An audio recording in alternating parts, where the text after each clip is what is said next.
जय जय श्री सीताराम। मानव जीवन का उद्देश्य अपना उद्धार करना है, अपना कल्याण करना है, अपनी मुक्ति का प्रयास करना है। भांति भांति के शब्द कहे गए हैं, लेकिन मूल में सबका एक ही अर्थ निकलता है कि जो मानव जीवन मिला है, जो मनुष्य का शरीर मिला है, इसकी प्राप्ति जिस कारण से हुई है उस कारण को सफल कर लेना है। हम जितने भी हैं, जितने भी मनुष्य हैं, जितने भी इस समय मानव शरीर में हैं, वो सबके सब मुक्त हो सकते हैं, सबके सब मुक्ति के अधिकारी हो सकते हैं। इसमें कोई कठिनता वाली बात नहीं है। क्यों? क्योंकि ये हमारे अपने घर की बात है। जैसे लोग कहते हैं ना कि भाई ये तो हमारे अपने घर की बात है, हम तो ये कार्य बड़ी ही सरलता से कर लेंगे, ये तो हमारे अपने घर की बात है। उसी प्रकार मनुष्य का भगवत धाम जाना ये उसके अपने घर की बात है, क्योंकि वो उसका अपना घर है। ईश्वर अंश जीव अविनाशी है, वो भगवान का ही पुत्र है, तो भगवान का जो घर है वो उसका घर है, तो ये अपने घर की बात है। हाँ, अब ये जो घूम रहे हैं संसार में, पुनरपि जननम पुनरपि मरणम, ये हमारी भूल है। ये हम अपनी भूल के कारण है। भूल कौन सी है? कि नल तन पाए विषय मन देही, पलटी सुधा ते सठ विषले ही, साधन राम मोक्ष कर द्वारा, पाई न जही परलोक सवारा। ये हमारी अपनी भूल है। हम तो भगवान के पुत्र हैं ना। तो कोई बालक यदि अपनी मां की गोद में चला जाए तो इसमें कोई परिश्रम है, कोई आश्चर्य है क्या? कोई परिश्रम, कोई आश्चर्य कुछ नहीं है। जैसे माँ हमारी है, ऐसे ही भगवान हमारे हैं। जैसे माँ से हमारी उत्पत्ति होती है ना, उसी प्रकार भगवान से भी हमारी उत्पत्ति होती है। जैसे हम माँ के पुत्र हैं, उसी प्रकार हम भगवान के पुत्र हैं। दोनों में कोई अंतर नहीं है। भगवान कहते हैं पितामहस्य जगतो माता धाता पितामह, इस संपूर्ण जगत का पिता, धाता, माता, पितामह सब मैं ही हूं। मानस में राम जी, गुरु पुत्र मातु बंधु पति देवा, सब मोहि कह जाने दृढ़ सेवा। सब मैं ही हूं। तो भगवान कौन है? भगवान हमारी मां है। अब जिसकी भगवान मां है उसके लिए संसार में दुख करने योग्य कुछ रह जाता है, कोई कार्य रह जाता है? आज जो जीवन में दुख हो रहा है वो क्यों हो रहा है? क्योंकि हमने इस बात को स्वीकार नहीं किया। कोई देश का बहुत जानी मानी व्यक्ति है, बिजनेसमैन है ना, और या फिर कोई बहुत ही पावरफुल किसी राज्य का कोई राजा है, किसी देश का कोई चक्रवर्ती सम्राट हो, या आज के समय में देखा जाए तो किसी शक्तिशाली देश का कोई प्रधानमंत्री हो, कोई राष्ट्रपति हो, और वो आपकी माँ हो या वो आपका पिता हो, तो आपको अपने अंदर कितना गौरव होगा। अरे हम उनके पुत्र हैं, वो हमारी माँ है, वो हमारे पिता हैं, हमारा कोई क्या कर सकता है। अपने आप में एक गौरव होगा ना कि हम ऐसे हैं। लेकिन हम भगवान के अंश हैं, हम भगवान के पुत्र हैं, ये जानते हुए भी हमें वो गौरव का अनुभव नहीं होता। क्यों नहीं होता? क्योंकि जिस स्वरूप से, जिस भाव से हम संसार के संबंध को स्वीकार कर लेते हैं, उसी भाव से हम भगवान के संबंध को स्वीकार नहीं कर पाते। अपितु संसार का संबंध जो है असत्य है, सत्य भगवान का ही संबंध है। लेकिन शरीर में इतनी आसक्ति है कि शरीर में आसक्ति के कारण हम शरीर संसार के संबंध तो स्वीकार कर लेते हैं, लेकिन भगवान के साथ जो हमारा सीधा सीधा संबंध है उसको स्वीकार नहीं कर पाते। भगवान हमारे हैं, इस बात पर हृदय में जो प्रेम आना चाहिए, जो आनंद आना चाहिए, वो नहीं आता है। जितने भी राम सत्संग से जुड़े हुए हैं, जो भी सुनने वाले हैं, है ना, उन सबके भीतर तो कम से कम ये भाव आना ही चाहिए कि भगवान कौन है? भगवान हमारी प्यारी माँ है, भगवान हमारे पिता हैं। भगवान को याद करते हुए, भगवान का नाम लेते हुए, भगवान के नाम का कीर्तन करते हुए हृदय में आनंद आना चाहिए। गोस्वामी जी कहते हैं जो मोहि राम लागते मीठे, तो नब रस सट रस रस अनरस होए जाते सब सीठे। जो मोहि राम लागते मीठे। आप ही समझिए, आप ही कहिए, यदि मुझे राम जी मीठे लगते होते तो क्या मेरी स्थिति ये होती? तो संसार के जो नवरस हैं, नवरस कौन से? श्रृंगार रस, हास्य रस, करुणा, वीर, रुद्र, भयावह, भीभत्स, अद्भुत, शांत, और भोजन के 6 रस, कड़वा, तीखा, मीठा, कसैला, खट्टा, नमकीन, ये सब मुझे अच्छे लगते क्या? तो नवरस सट रस रस अनरस हो ही जाते सब सीटे। ये सब मुझे फीके लगने लगते, इन सब में फिर मुझे आनंद ही नहीं आता। मैं इन सब के बारे में विचार ही नहीं करता, ये मीठा है, ये नमकीन है, ये वीर रस है, ये करुणा है ना, ये श्रृंगार है, ये हास्य रस है, बीभत्स रस, भयानक बीभत्स, जैसे भूत प्रेत पिशाच का स्वरूप कहते हैं ना, बड़ा बीभत्स है। उनको देख के मेरे, हमें तो राम जी अच्छे लगते हैं, तुम्हें देख के डर कैसे लगे? अद्भुत रस, शांत रस, हमें शांत रस भी पसंद नहीं। क्या करेंगे शांत रह के? राम राम करो भैया, भजन करो। जो मोहि राम लागते मीठे, लेकिन मैं क्या करूं, मुझे राम जी मीठे नहीं लगते। अगर राम जी मीठे लगते होते तो ये सारा संसार मेरे लिए फीका हो जाता। जैसे गन्ने में से कोई इसका रस निचोड़ ले, निकाल ले, तो उसमें क्या बचा? कुछ बचा? कुछ नहीं है। तो इसी प्रकार ये संसार है। संसार में आज जो आनंद आ रहा है वो आनंद क्या है? वो आनंद एक भगवान से ही तो मिला हुआ है। उस सारे आनंद को इकट्ठा करके सीधे भगवान में लग गए। सबके ममता ताग बटोरी, मम पद मन ही बांध बर डोरी। सारे आनंद को ले जाके भगवान के चरणों से जोड़ दिया, सारा प्रेम ले जाके भगवान के चरणों से जोड़ दिया। अब संसार में क्या बचा? संसार तो ऐसा ही हो गया ना, जैसे गन्ने में से किसी ने रस निचोड़ लिया हुआ, वो फीका हो गया। तो इसी प्रकार अगर राम जी मीठे लगते तो फिर ये संसार मेरे लिए फीका हो जाता। मेरा जितना काम है, मेरा सब काम ठीक हो जाता। ये जो इधर जो घूमते रहते हैं, भटकते हैं, पुण्यपि जननम पुण्यपि मरणम, ये समाप्त हो जाता है, ये मिट जाता।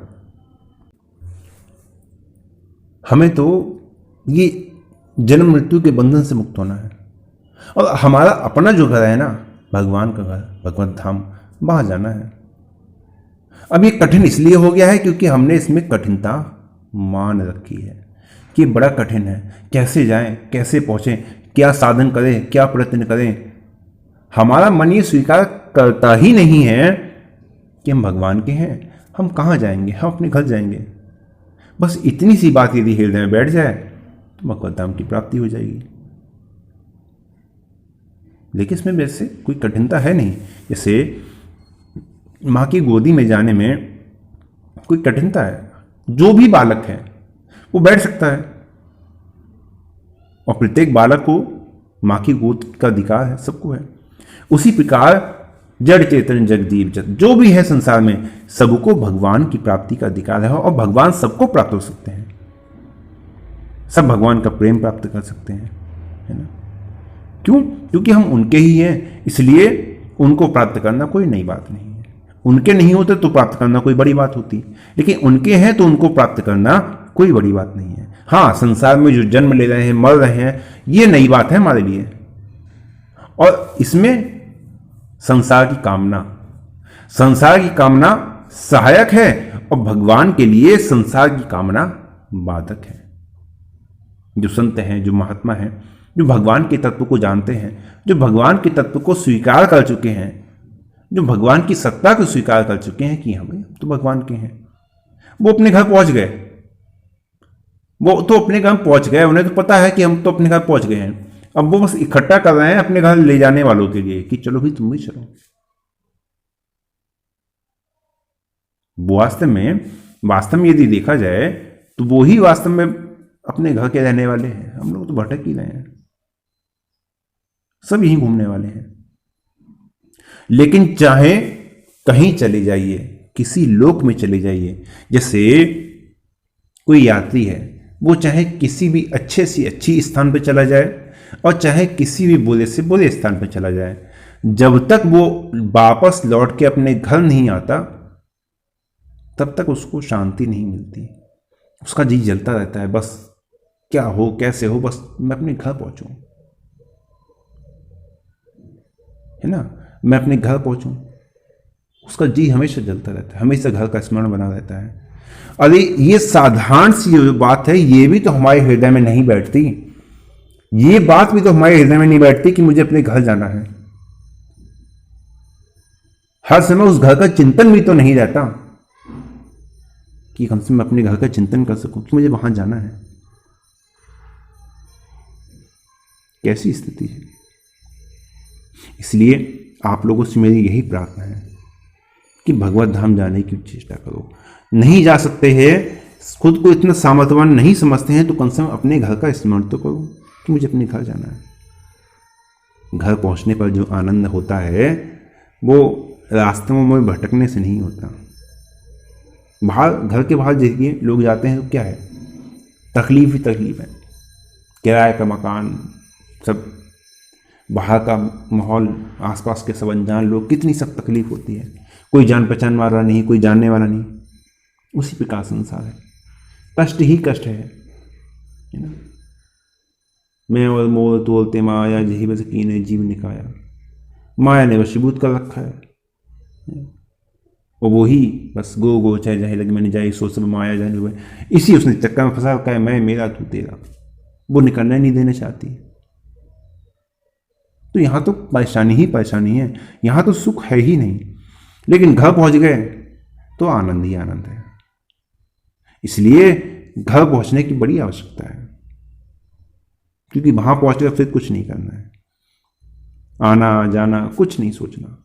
बैठे रहोगे, बढ़िया से समय से खाने पीने को मिल जाएगा, बढ़िया से बिस्तर होगा, बढ़िया से सो।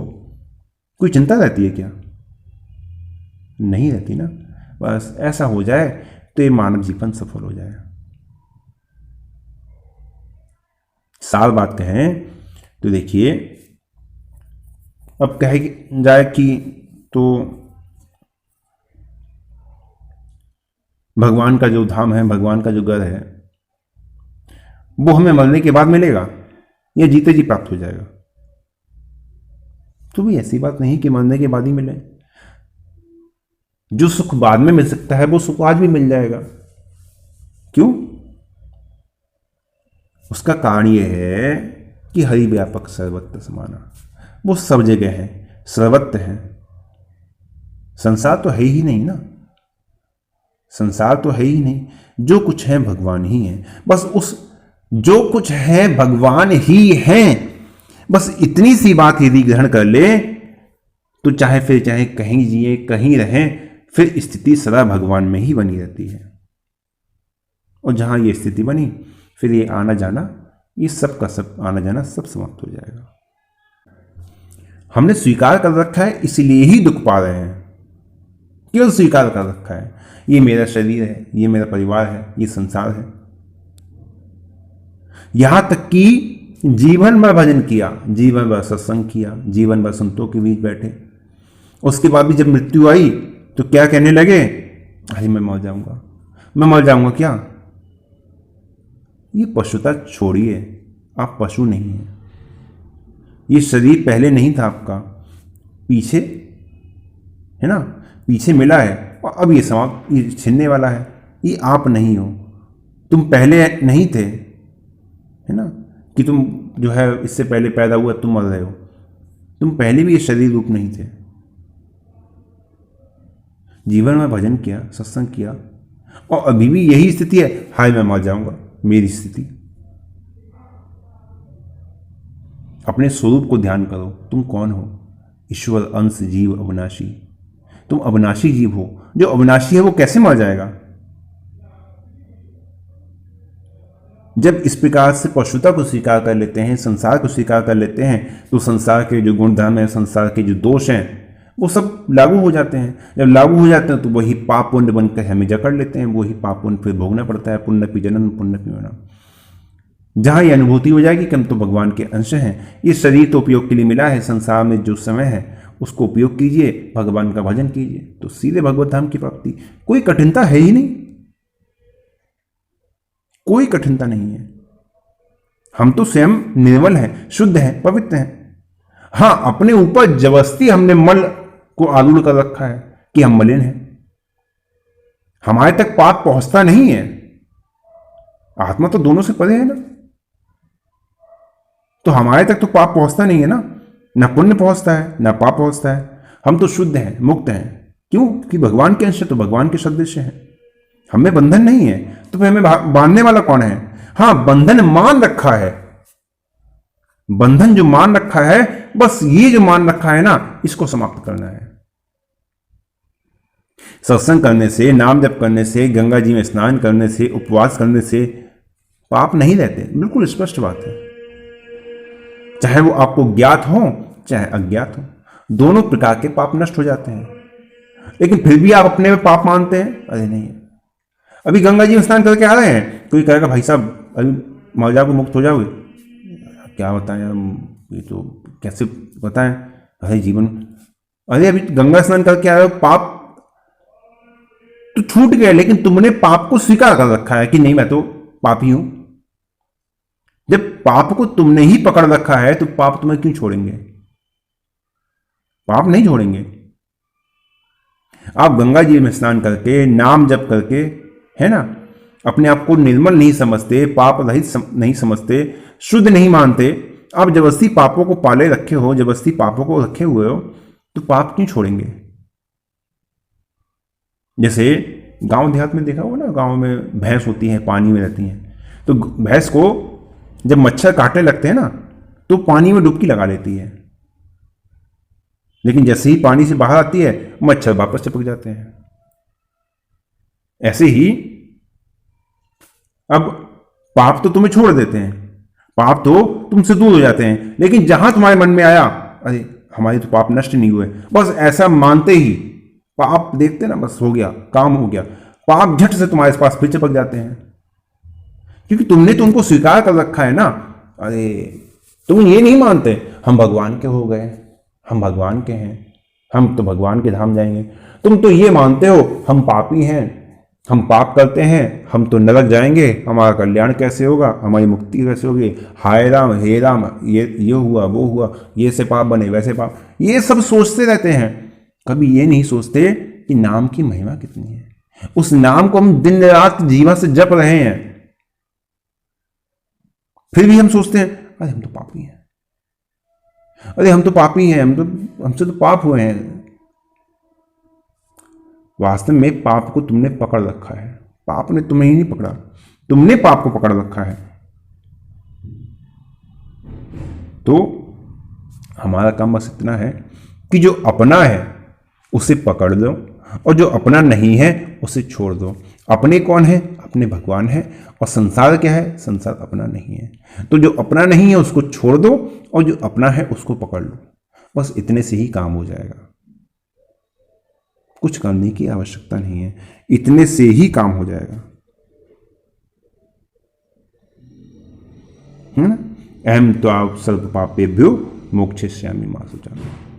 सन्मुख हो ही जीव मोहि जब ही, जन्म कोटि अज्ञान सहित भी। सन्मुख होना क्या है? सन्मुख होना यही है कि बस हम भगवान के हो गए तो फिर उनके सन्मुख हो गए ना। जब उनके हो गए तो फिर उनके सन्मुख हो गए, तो फिर जो पाप ताप संताप जो सब तुम्हारे शरीर के साथ चिपके हुए थे वो सब छूट गए। तो जन्म कोटि अज्ञान सहित भी भगवान नहीं कह रहे कि मैं नाश कर दूंगा। राम जी ने ऐसा कहा क्या? सन्मुख हो ही जीव मोहि जब ही, जब जीव मेरे सन्मुख हो जाता है तो क्या होता है? जन्म कोटि अज्ञान सहित अभी, करोड़ों जन्मों के पाप नष्ट हो जाते हैं। नष्ट क्या हो जाते हैं? वो जो तुमने पकड़ रखे थे ना कि ये मेरे हैं, मेरे द्वारा हुए हैं, मेरे द्वारा ये सब कार्य किए थे, मेरे से पाप जुड़े हुए, मेरे से पुण्य जुड़े हुए हैं, तुमने ये सब छोड़ दिया। तुमने मान लिया कि भाई हम तो भगवान के हो गए, भगवान के ही हैं, अब तो जैसे हैं जो है भगवान के। जब भगवान के हो गए, पाप को छोड़ दिया, पुण्य को छोड़ दिया, तो फिर उन्होंने तुम्हें छोड़ दिया। बस हो गया काम, इतना सा काम और भैया जय सिया राम, हो गई मुक्ति, हो गया काम, हो गया कल्याण, हो गई भगवत धाम की प्राप्ति। कहाँ कठिन है? कठिन बस यही है कि हम स्वीकार किए हुए हैं कि हम पापी हैं। कठिनाई यही है कि हम स्वीकार किए हुए हैं कि चाहे हमने जीवन भर, हमने 20 साल से नाम जप कर लिया, 30 साल से नाम जप कर लिया, हम तो पापी हैं, दुरात्मा है, पापात्मा है, हमारे पापों की निवृत्ति नहीं हुई है। भले ही कोई गंगा जी के किनारे जीवन व्यतीत हो गया, रोज गंगा जी में जाकर स्नान कर रहे हैं, कौन घर का पानी खर्च करे गंगा जी स्नान करो, लेकिन फिर भी जब अंत समय आया, हे राम हाय राम, मेरे पाप पता नहीं मुझे किस गति को ले जाएंगे। यही जीवन में बस जो आपने स्वीकार कर रखा है ना, आपको वही प्राप्त होगा। जिसे आपने स्वीकार नहीं किया वो आपको प्राप्त क्यों होगा? आपने स्वीकार कर लिया है तो प्राप्त कीजिए, और अन्यथा केवल भगवान को स्वीकार कीजिए, केवल भगवान के नाम को स्वीकार कीजिए, और बस आराम से नाम जप कीजिए, कीर्तन कीजिए, मन में बिना किसी शंका के, बिना किसी संदेह के बस इतना जान लीजिए कि हम भगवान के हैं। जब हैं, जहाँ हैं, जिस स्थिति में हैं, पाप हो रहा है, पुण्य हो रहा है, वो शरीर से हो रहा है, हम नहीं कर रहे हैं, वो तो शरीर से हो रहा है। और शरीर क्या है? वो भगवान मचाने वाले हैं। उमा दारू जोशित के नाई सभी नचावत राम गुसाई। हमारे द्वारा जो बना वो भगवान की इच्छा से बना, भगवान की आज्ञा से बना। भगवान ने अपने कार्य करवाने के लिए, संसार के चक्र को चलाने के लिए हमें माध्यम बनाया। भगवान की बड़ी कृपा, हमने कुछ नहीं किया, बस भगवान के हो जाओ, भगवान को ही समर्पित हो जाओ। फिर जो हुआ भगवान का हुआ, पाप हुआ तो भगवान से हुआ, पुण्य हुआ तो भगवान से हुआ। हम नहीं जानते, हम बस तुम्हें जानते हैं, ना अन्यम जाने नैब जाने न जाने। बस इतनी सी बात और हो गया काम। कोई कठिनाई है? बस इतना सा करना है कि जो मान रखा है उसको छोड़ देना है, और जिसे छोड़ रखा है उसे मान लेना है। इतना सा काम है। आज के लिए यही विश्राम देते हैं। जय जय श्री सीताराम।